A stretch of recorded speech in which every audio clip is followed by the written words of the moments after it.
आप भोजन कर रहे हैं तो होश कोई अलग प्रक्रिया नहीं है कि भोजन करने में बाधा डाले।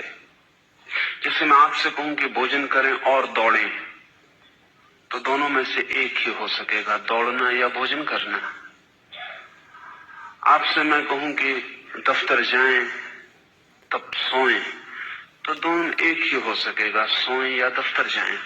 होश कोई प्रतियोगी प्रक्रिया नहीं है। भोजन कर सकते हैं होश रखते हुए या बेहोशी में। होश भोजन की करने में बाधा नहीं बनेगा।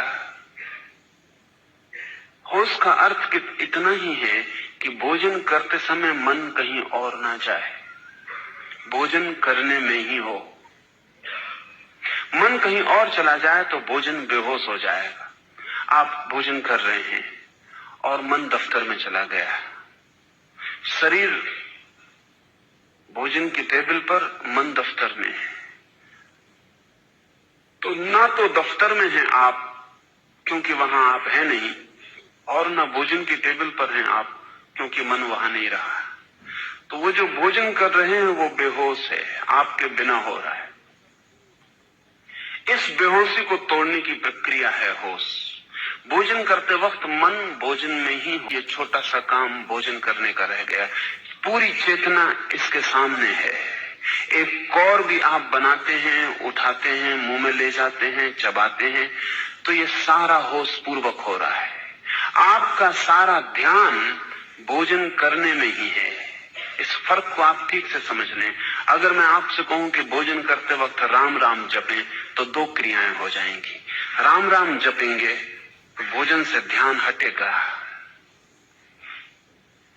भोजन पर ध्यान लाएंगे तो राम राम का ध्यान टूटेगा।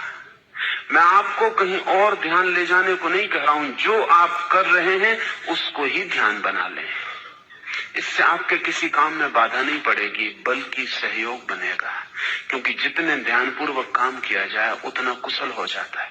काम की कुशलता ध्यान पर निर्भर है। अगर आप अपने दफ्तर में ध्यानपूर्वक कर रहे हैं, जो भी कर रहे हैं, तो आपकी कुशलता बढ़ेगी, क्षमता बढ़ेगी, काम की मात्रा बढ़ेगी, और आप थकेंगे नहीं, और आपकी शक्ति बचेगी, और आप दफ्तर से भी ऐसे वापस लौटेंगे जैसे ताजे लौट रहे हैं। क्योंकि जब शरीर कुछ और करता है, मन कुछ और करता है, तो दोनों के बीच तनाव पैदा होता है। वही तनाव थकान है। आप होते हैं दफ्तर में, मन होता है सिनेमा गृह में, आप होते हैं सिनेमा में, मन होता है घर पर।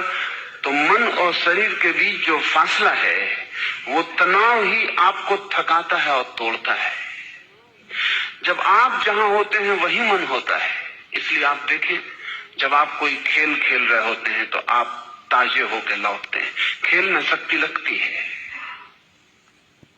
लेकिन खेल के बाद आप ताजे होकर लौटते हैं। बड़ी उल्टी बात मालूम पड़ती।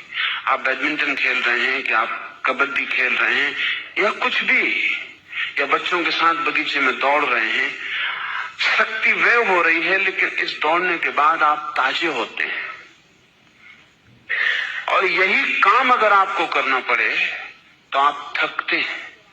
काम और खेल में एक ही फर्क है, खेल में पूरा ध्यान वही मौजूद होता है, काम में पूरा मौजूद नहीं होता।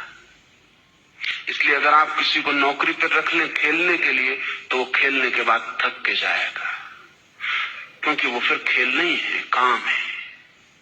और जो होशियार हैं वे अपने काम को भी खेल बना लेते हैं। खेल का मतलब यह है कि आप जो भी कर रहे हैं, इतने ध्यान, इतनी तल्लीनता, इतने आनंद से डूब के कर रहे हैं कि उस करने के बाहर कोई संसार नहीं बचा है। आप इस करने के बाहर ज्यादा ताजे, सशक्त लौटेंगे और कुशलता बढ़ जाएगी।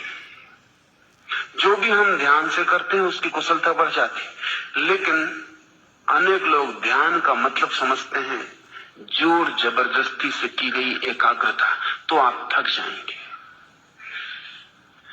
अगर आप जबरदस्ती अपने को खींच के किसी काम पर मन को लगाते हैं तो आप थक जाएंगे। तब तो ये ध्यान भी एक काम हो गया। जो भी जबरदस्ती किया जाता है वो काम हो जाता है। ध्यान को भी आनंद समझें, इसको भी बेचैनी मत बनाएं। ये आपके सिर पे एक बोझ ना हो जाए कि मुझे ध्यानपूर्वक ही काम करना है। इसको चेष्टा और प्रयत्न का बोझ ना दें, हल्के हल्के इसे विकसित होने दें, इसको सहारा दें। जब भी ख्याल आ जाए तो होश पूर्वक करें, भूल जाए तो चिंता ना लें, जब ख्याल आ जाए फिर होश पूर्वक करने लगे। अगर आपने तय किया कि